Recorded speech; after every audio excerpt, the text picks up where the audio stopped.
بسم اللہ الرحمن الرحیم اللہم صلی علی محمد النبی الامی وعلی آلہ وسلم تسلیما۔ احباب گرامی، آج ہمارا سنن ابی داؤد شریف جلد اول کا 67 سبق ہے، اور آج کا سبق ہم پڑھیں گے باب اذا شک فی الحدث۔ یہ باب ہے اگر وضو ٹوٹنے میں شک ہو جائے تو کیا کیا جائے، اور یہ ہم حدیث نمبر 176 پڑھیں گے، اور یہ حدیث حضرت عباد بن تمیم عن عمہ، یہ اپنے چاچا سے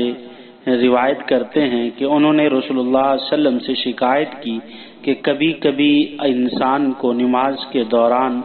ایسا شک ہو جاتا ہے گویا وضو ٹوٹ گیا۔ آپ صلی اللہ علیہ وسلم نے فرمایا کہ جب تک آواز نہ سنے یا بدبو نہ سونگے تو اس وقت تک نماز نہ توڑے۔ اگلی روایت حدیث نمبر 177، یہ حضرت ابو ہریرہ رضی اللہ تعالی عنہ سے روایت ہے، ان رسول اللہ صلی اللہ علیہ وسلم قال اذا کان احدکم فی الصلاۃ، فرمایا کہ جب تم میں سے کسی شخص کو نماز کے دوران مقعد میں سے کچھ حرکت محسوس ہو اور وضو ٹوٹنے یا نہ ٹوٹنے کے بارے میں شک ہو، یقین نہ ہو، تو نماز نہ توڑو جب تک آواز نہ سنو یا بدبو نہ سونگھو۔ دیکھیں، اگر کسی آدمی کو اپنے وضو کرنے کا یقین ہو اور نقض وضو کا یقین نہ ہو بلکہ شک ہو، تو ضابطہ یہ ہے کہ الیقین لا یزول بالشک، کہ یقین شک کے ساتھ ختم نہیں ہوتا۔ اب یہاں ہم نے جو حدیث مبارکہ پڑھی ہے، حدیث میں لفظ آیا حتی یسمع صوتا او یجد ریحا، حتیٰ کہ وہ آواز سنے یا پھر بدبو پائے۔ اب یہاں ایک سوال ہوتا ہے کہ بسا اوقات ہوا خارج ہو جاتی ہے، آواز بھی نہیں آتی اور بو بھی نہیں ہوتی، تو کیا اس صورت میں وضو نہیں ٹوٹے گا؟ تو اس کا جواب یہ کہ ان دونوں میں حصر نہیں، بلکہ یہ کنایہ ہے یقین سے کہ جب تک خروج ری کا یقین نہ ہو تو وضو نہیں ٹوٹے گا۔ اب ایک سوال اور ہوگا کہ جب تک حقیقت پر محمول کرنا ممکن ہو اس وقت تک کنایہ مراد لینا درست نہیں ہوتا، تو جب ان دونوں کو حقیقت پر محمول کیا جا سکتا ہے تو کنایہ مراد لینا کیسے درست ہے؟ اب اس کا جواب یہ کہ علامہ سبقی علیہ رحمہ فرماتے ہیں کہ کنایہ بھی حقیقت میں داخل ہے، اس لیے کہ لفظ اگر معنی موضوع لہو میں مستعمل ہو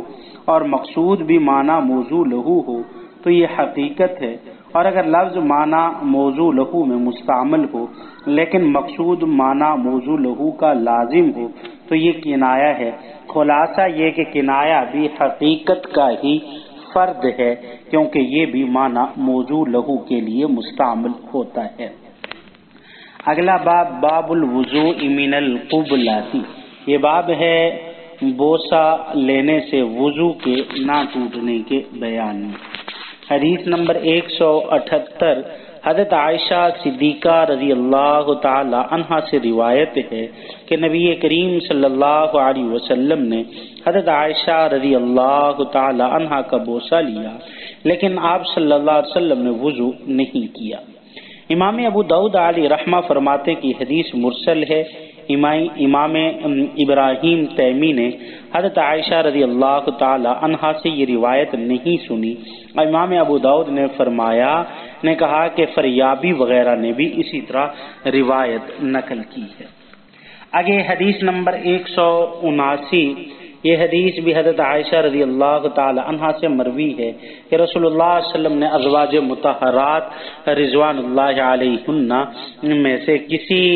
زوجہ مطہرہ رضی اللہ تعالی عنہا کو بوسہ دیا، پھر آپ نماز پڑھنے کے لیے تشریف لے گئے، لیکن آپ صلی اللہ علیہ وسلم نے وضو نہیں کیا، اور وہ فرماتے ہیں کہ میں نے عائشہ صدیقہ سے عرض کیا کہ وہ زوجہ سوائے آپ کے اور کون ہو سکتی ہے؟ یہ سن کر ام المؤمنین ہنس پڑی۔ امام ابو داؤد علیہ رحمہ نے فرمایا کہ زائدہ اور عبد الحمید حمانی نے سلمان بن آمش سے اسی طرح روایت نقل کی ہے۔ آگے حدیث نمبر 180 ہے۔ یہ حدیث نمبر 180 بھی حضرت عائشہ رضی اللہ تعالی عنہا سے روایت سے گزشتہ روایت کی طرح روایت کرتے ہیں کہ امام ابو داؤد علیہ رحمہ نے فرمایا کہ یحییٰ بن سعید قطان نے ایک شخص سے کہا کہ تم مجھ کو وہ دونوں روایات سناؤ، یعنی ایک اعمش سے بیان کردہ روایت کہ جس میں راوی حبیب ہیں اور وہ روایت بوسہ لینے کے بارے میں اوپر پہلے ہم نے جو بیان کی ہے، اور دوسری وہ روایت جو اس سند سے مستحاضہ کے لیے ہر نماز کے لیے وضو کرنے کے متعلق ہے۔ تو یحییٰ نے اس شخص سے کہا کہ تم مجھ کو بتلاؤ کہ وہ دونوں احادیث ضعیف ہیں۔ تو امام ابو داؤد علیہ رحمہ نے فرمایا کہ سوری نے کہا ہے کہ ہم سے حبیب نے صرف عروہ مزنی کے ذریعے سے روایت نقل کی ہے، یعنی عروہ بن زبیر کے واسطے سے کوئی روایت نہیں بیان کی۔ امام ابو داؤد علیہ رحمہ فرماتے ہیں کہ حمزہ زیاد نے حبیب کے ذریعے اور عروہ بن زبیر کے واسطے سے حضرت عائشہ رضی اللہ تعالی عنہا سے ایک صحیح حدیث بیان کی ہے۔ دیکھیں اس باب میں دو باتیں بیان ہوں گی، ایک فقی مسئلہ، ایک اغراض قال ابو داؤد۔ امر اول پہلا فقی مسئلہ، دیکھیں عورت کے ساتھ بوس و کنار اور مس بالید سے وضو ٹوٹتا ہے یا نہیں ٹوٹتا۔ اس میں کل 3 مذہب ہیں۔ پہلا مذہب احناف کا ہے کہ احناف کے نزدیک مطلقاً ناقض وضو نہیں ہے، خواہ لمس بالحائل ہو یا لمس جو ہے بغیر حائل کے ہو، شہوت کے ساتھ ہو یا بغیر شہوت کے ہو، مطلقاً وضو ہاتھ چھونے کے ساتھ نہیں ٹوٹتا۔ دوسرا مذہب شوافی کا ہے، شوافی کے ہاں اگر لمس جو ہے یہ اور بوسہ جو ہے مطلقاً ناقض وضو ہے، ہاں یہ شہوت کے ساتھ ہو یا بغیر شہوت کے ہو، بالحائل ہو یا بلا حائل ہو، مطلقاً ناقض وضو ہے۔ اور تیسرا مذہب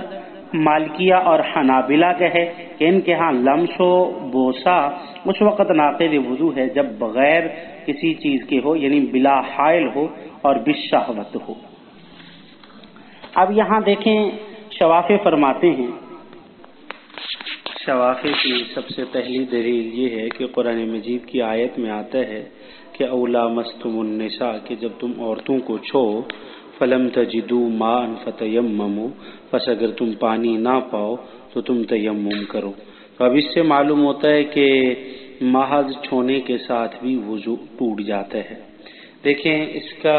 پہلا جواب یہ ہے، دیکھیں یہاں لامستم النساء سے مراد مس بالید نہیں ہے بلکہ اس سے مراد جماع ہے،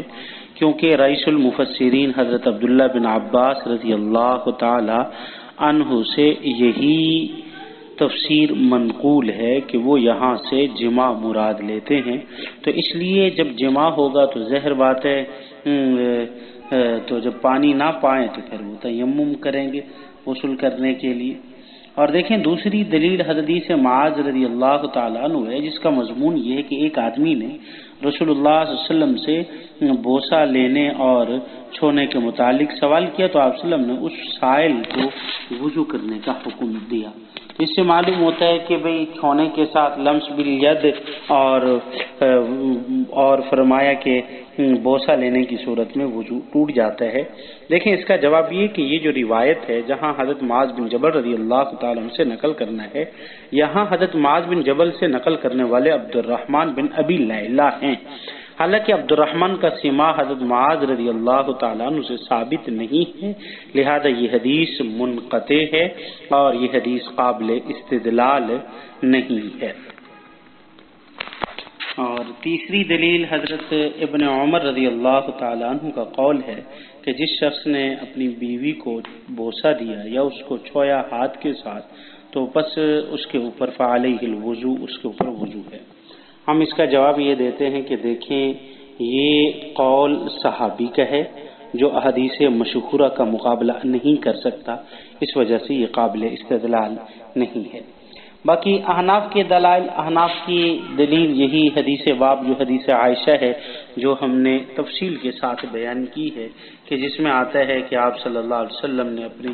ازواج میں سے کسی کا بوسہ لیا اور پھر آپ صلی اللہ علیہ وسلم نے وضو نہیں فرمایا اور پھر آپ نماز پڑھنے کے لیے تشریف لے گئے ہیں۔ تو اس سے معلوم ہوتا ہے کہ بھئی اگر عورت کو چھویا جائے یا بوسہ لیا جائے تو یہ ناقض وضو نہیں ہے۔ آگے غرض قال ابو داؤد وهو مرسل، دیکھیں دراصل امام ابو داؤد علیہ رحمہ اس حدیث عائشہ جو کہ احناف کا مستدل ہے، اس پر اعتراض کرنا چاہتے ہیں کہ یہ حدیث دو طریق سے مروی ہے، ایک ابراہیم تیمی کے طریق سے اور دوسرے حبیب بن ابی ثابت کے طریق سے۔ امام ابو داؤد علیہ رحمہ نے دونوں طریقوں پر اعتراض کیا ہے، تو اس لیے انہوں نے یہاں کہا کہ یہ حدیث کے ہے مرسل ہے۔ اور وہ اعتراض یعنی دیکھیں پہلے قول کے طریق پر اعتراض یہ ہے کہ حدیث عائشہ کا پہلا طریق قابل استدلال نہیں، کیونکہ یہ طریق جو ابراہیم تیمی سے مروی ہے، جو اس کو حضرت عائشہ سے نقل کر رہے ہیں، اور ابراہیم تیمی کا حضرت عائشہ رضی اللہ تعالی عنہا سے سماع ثابت نہیں ہے، تو اس وجہ سے وہ مرسل انہوں نے کہا ہے۔ دعا کیجئے کہ اللہ رب العزت ہمیں سمجھنے اور عمل کرنے کی توفیق عطا فرمائے۔ وآخر دعوانا الحمد للہ رب العالمین۔